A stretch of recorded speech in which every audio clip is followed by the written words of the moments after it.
RCB RCB ஈசால cup நம்பு.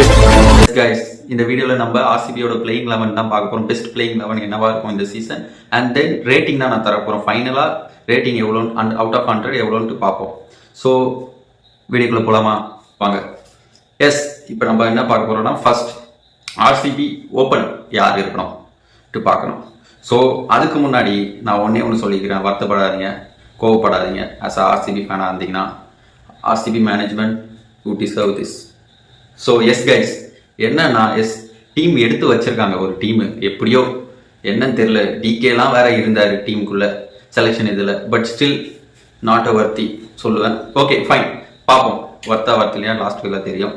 So first opening யார் இருக்கணும் என்ன பொறுத்த வரைக்கும் பார்த்தீங்கன்னா, நம்ம எல்லாம் சொல்றீங்க கோலின்ட்டு, நோ அதுதான் இங்கே இல்லை. ஃபர்ஸ்ட் என்ன பொறுத்த வரைக்கும் ஜிதேஷ் சர்மா ஓப்பன் பண்ணணும் வித் சால்ட் ஜிதேஷ் சர்மா கண்டிப்பா ஓபன் பண்ணும் கைஸ்.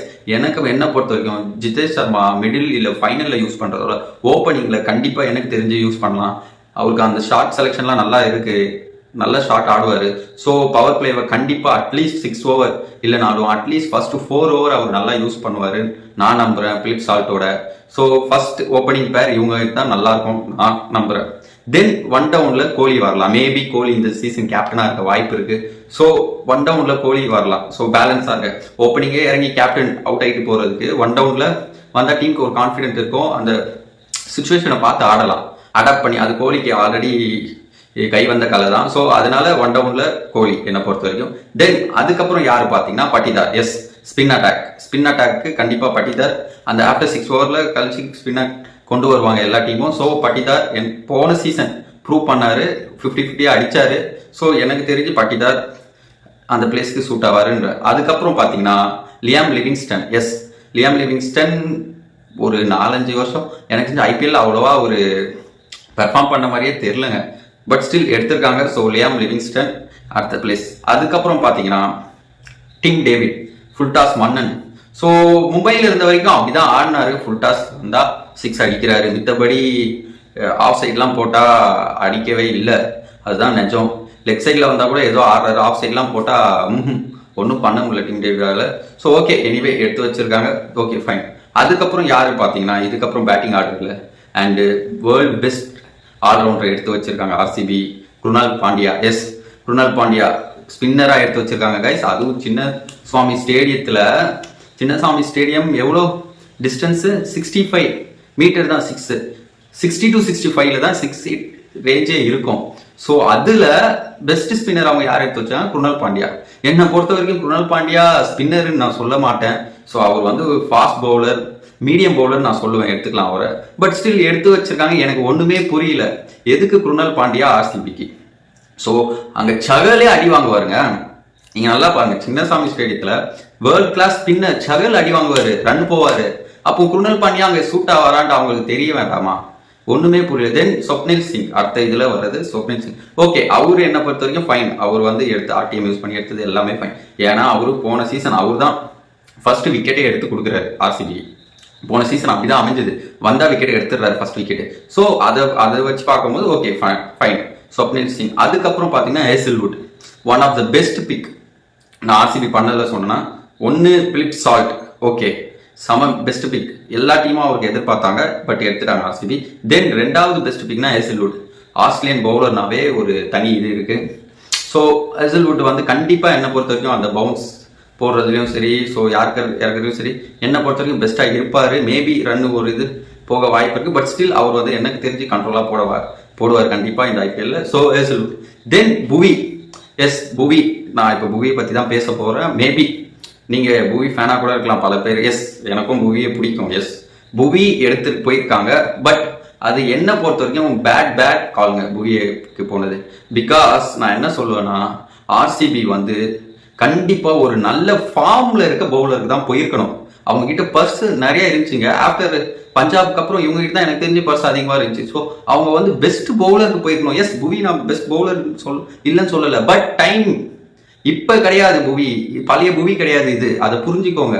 பழைய புவி வேற, இப்ப இருக்க புவி வேற. ஸோ இப்ப இருக்க புவி கொஞ்சம் ஏஜ் ஆயிடுச்சு. ஸோ அந்த ஃபார்ம்ல இல்ல. தென் கிரிக்கெட் ஆடல, சொல்ல போனா அதுதான் உண்மை. இந்தியன் டீமுக்கு அவர் எந்த ஃபார்மேட்லுமே ஆடல. ஸோ அப்படி இருக்கும்போது நீங்க ஏன் புவிக்கு போனீங்க எனக்கு தெரியல. எவ்வளோ நல்ல பவுலர் இருக்கலாம். அர்ஷதீப்புக்கு கூட சண்டை போட்டு எடுத்துக்கலாம். எனக்கு தெரிஞ்சு அவங்க கிட்ட இருந்த பஸ்ஸுக்கு அர்ஷதீப்புக்கு போயிருக்கலாம், எவ்வளவோ போயிருக்கலாம், ரபாடாக்கு போயிருக்கலாம், ஏன் ஈவன் போல்ட்டுக்கு கூட போலாமே, ஏன் போல எனக்கு புரியல. போல்ட் மும்பை இந்தியன்ஸ் கம்மி பஸ் தான் வச்சிருக்கேன், ஈவன் போல்ட்டுக்கு போயிருக்கலாம். நீங்க ஒரு கணிப்போடையே வரலாம் மும்பை போல்ட்டை எடுக்க பார்ப்பாங்கன்ட்டு. ஸோ நீங்க அதுக்கு ஃபைட் பேக் பண்ணி நீங்க ரியல் காம்படிஷனா ஆக்ஷன்ல பாத்தீங்கன்னா நீங்க அதை கணிச்சு கண்டிப்பா போல்ட்டை நீங்க உங்க டீமுக்கு எடுத்துக்கலாமே கண்டிப்பா. ஏன்னா மும்பை இந்தியன்ஸ் 15 crore மேல போக வாய்ப்பே இல்லை போல்ட்டுக்கு. So maybe Punjab maybe fight பண்ணலாம், பட் பஞ்சாப் அதுல இன்ட்ரெஸ்ட் காட்டும். அப்போ நீங்க போயிருக்கணும் கண்டிப்பா போல்ட்டுக்கு. அது மாதிரி பவுலர் போயிருக்கலாமே. நீங்க ஏன் இப்ப புவி வந்து இந்தியன் டீமுக்கும் ஆடல. நான் புவி நல்ல பவுலர் இல்லை சொல்லல கைஸ், பட் ஸ்டில் புவி இந்தியன் டீமுக்கு ஆடல. ஸோ அதனால மேபி இப்போ ஃபார்ம் எப்படி இருக்கும்னு சொல்ல முடியாது. போன சீசனும் ரன் போனாரு, அதுதான் உண்மை ஃபேக்ட். ஸோ அதனால தான் எஸ்ஆர்ஹெச் அவர் அந்த ஏஜ் கரெக்டா இருக்க வரைக்கும் யூஸ் பண்ணிக்கிட்டாங்க. உண்மையிலே சொல்ல போனா யூஸ் பண்ணிக்கிட்டாங்க. அவர் ஒர்த்தா இருக்க வரைக்கும் கண்டிப்பா எஸ்ஆர்ஹெச் யூஸ் பண்ணிக்கிட்டாங்க. தென் நவ் இப்போ ஏஜ் ஆனனால கொஞ்சம் ஸ்பீடு எல்லாம் கொஞ்சம் அக்யூரசி எல்லாம் கொஞ்சம் மிஸ் ஆகும் கைஸ். ஸோ அதை புரிஞ்சுக்கிட்டு அவங்க ரிலீஸ் பண்ணாங்க. பட் இவங்க புவியை எடுத்திருக்காங்க, என்னன்னு தெரியல. புவி என்னை பொறுத்த வரைக்கும் மேபி சின்ன சாம் ஸ்டேடியில் நல்ல ரன் போவாங்க, அதுதான் உண்மை. தென் அதுக்கப்புறம் பார்க்கும்போது யாஷ் டயல் போன சீசன் நல்லா பண்ணிருக்கனால எடுத்து வச்சிருக்காங்க. ஓகே ஃபைன், யாஷ் டயல் கூட fine. But still Yash dial Bumrah மற்ற பவுலர் கமின்ஸ் அது மாதிரி பவுலர் மாதிரி கண்ட்ரோல் பண்ணுவாரா, அதுதான் கேள்வி. என்னோட கேள்வி, கண்ட்ரோல் பண்ணுவாரா ரன்னை? வாய்ப்பு இல்லை. ஒரு மேட்ச் சக்சஸ் ஆகலாம், அடுத்து 3 மேட்ச் ஃபெயிலியர் ஆகலாம். அது மாதிரி பவுலர் தான் யாஷ் டயல். அதனால என்ன சொல்றேன்னா கண்டிப்பா இந்த டீம் வந்து டீம் செலெக்ஷன் ஒரு டீம் வந்து ஒரு வாட்டி அடி வாங்கலாம், சரி 2 வாட்டி அடி வாங்கலாம், 3 வாட்டி கூட அடி வாங்கலாம். ஐபிஎல் ஆரம்பிச்சு ஒரு டிகேடே ஆயிடுச்சுங்க, இன்னும் ஆர்சிபி திருந்த மாட்டாங்க. என்னன்னு தெரியல. ஒரே ஒரு சூப்பர் ஸ்டார் தான் அவங்க டீம்ல இருக்கணும்னு நினைக்கிறாங்களா, உண்மையிலே புரியல. என்னது நம்ம டிஎஸ்பி சிராஜ் நல்லா வளர்ந்து வந்தாரு, ஃபேக்ட் அதுதான், நல்லா வளர்ந்து வந்தாரு. ஏன் எடுக்கல, விட்டாங்க. ஏன் அவரை ரீட்டைன் பண்ணியிருக்கலாமே. ஆஃப்டர் விராட் கோலிக்கு அப்புறம் ஆர்சிபி ஃபேன்ஸ் எல்லாரும் சிராஜ் தானே கொண்டாடுறாங்க. அப்படி கொண்டாடுற உங்ககிட்ட இருக்கிறதே ஒரு பிளேயர் தான், பெரிய பிளேயர். இப்போ மும்பை எடுத்துக்கிட்டா கூட பரவாயில்ல, 5 ஸ்டார்ஸ் இருக்காங்க கைஸ். பட் அது மாதிரி நீங்க ஏன் ஃபார்ம் பண்ண மாட்டேங்க? இப்ப நீங்க நல்லா பாருங்க, அது மாதிரி ஆர்சிபி நினைச்சா பண்ணலாம், ஏன் பண்ண மாட்டாங்க தெரியல உண்மையிலே. விராட் கோலி ராகுல வாங்கி வச்சிருக்கலாம், சகல போயிருக்கலாம், தென் சிராஜை எடுத்திருக்கலாம். பழைய ஸ்டார்ஸ் நீங்க பேக் பண்ணி எடுக்கணும் கைஸ். நீங்க சிஎஸ்கேவை பாருங்க, என்ன பண்ணாங்க சிஎஸ்கே, யாரை எடுத்தாங்க? கான்வே எடுத்தாங்க, ரச்சின் எடுத்தாங்க, ரவீந்திராவை எடுத்தாங்க. ஸோ பாருங்க யாரு இவங்களாம், சாம் கரன் எடுத்தாங்க. யாரு எல்லாமே போன சீசன் அதுக்கு முந்தின சீசன் சிஎஸ்கே காண்டி ஆடினவங்க. ஸோ அவங்க வந்து பேக் பண்றாங்க, அவங்களுக்கு போறாங்க. தென் தீபக் சகருக்கு கூட போனாங்க கைஸ். பர்ஸ்ல இல்லாதனால மட்டுமே தான் அவங்க விட்டாங்க. பட் நீங்க ராகுலுக்கு அப்படி பண்ணீங்களா? இல்ல. ராகுலுக்கு நீங்க 14 crore அவர் சோல்ட் ஆயிருக்காங்க. கண்டிப்பா நீங்க ஒரு 60-70 crore போய் கூட எடுத்துருந்துருக்கலாமே. உங்களுக்கு ஒரு கேப்டன் தேவையாச்சு.